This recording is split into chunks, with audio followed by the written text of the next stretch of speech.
The Ed Show here on weekends at 5 o'clock on Saturday and Sunday. Appreciate your work, what you stand for and what you do. I think we think a lot on a lot of things, but the issue now is the president's budget. He does have chain CPI in there. He does have $400 billion worth of cuts in Medicare. And it's pretty ominous, in my opinion. Do you think the president, if he continues to get push from folks such as yourself and some others in Congress, that he would back down from that budget?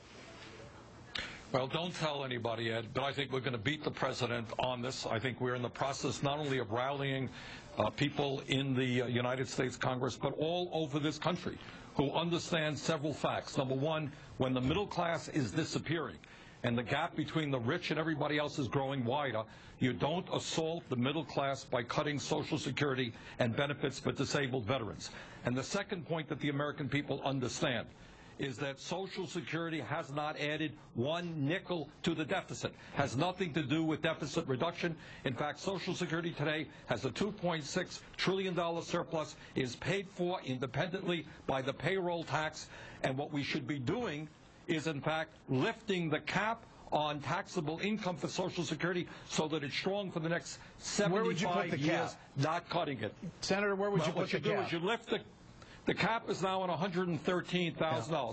Somebody who makes $1 million contributes the same as somebody making $113,000. If you lift the cap, you don't even have to start at $113,000. Start at $250,000. Just do that. Social Security will be strong for the next 50 years, paying out 100% of benefits. And Ed, by the way, do you know whose idea that was?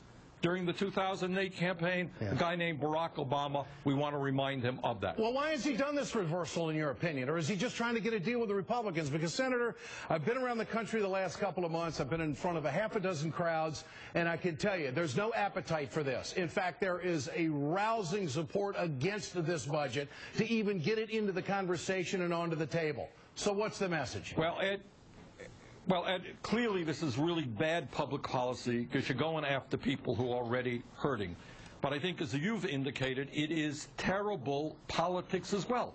I held a press conference with Senator Sheldon Whitehouse a couple of months ago. This is who we had there: the AARP and every senior group in America, the AFL-CIO, the National Organization for Women, every veterans organization, American Legion, DAV, VFW, disability groups. The American people are saying loud and clear, do not balance the budget on the backs of the elderly, the children, the sick, and the poor. Now, why is he doing this? I think the president continues for some very, very strange idea to keep believing that if he makes major concessions to the Republicans, that somehow he's going to get something back in return. I really don't know why he continues to think that. It hasn't worked up to now. I don't believe that it's going to work in the future. What he has got to do, loudly and clearly, is tell the American working families he is standing with them.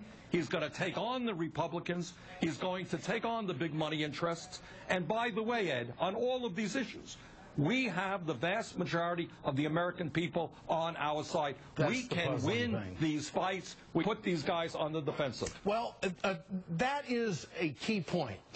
Because after winning the election, you're supposed to own the conversation and the direction of the country. Now, we've had some horrific things happen since. There's no doubt about it that the gun conversation has kind of thrown the country off track. There's no doubt that illegal immigration, to me anyway, it looks like they're going down the road of 2007. We'll touch on that later. But the key is jobs.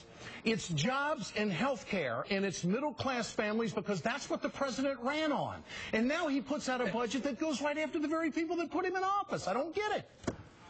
Well, here's the point, Ed, and I think you put your finger on the problem.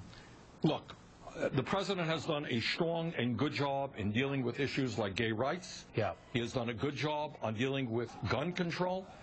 He is doing a good job in a number of other social issues.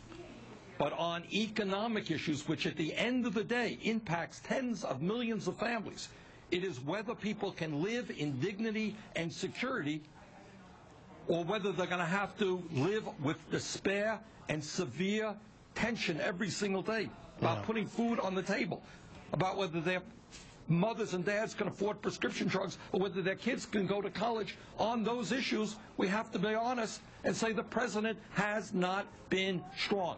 And Social Security, is just one of those areas. And we have got to tell him to stand with the people who elected him, that is the working families of this country who are seeing a decline in their standard of living, with the young people in this country where unemployment rates are off the charts, with the veterans community who have their share of problems, and I speak as chairman of the Veterans Committee. Stand with working families. That's the right thing to do, and it's good politics.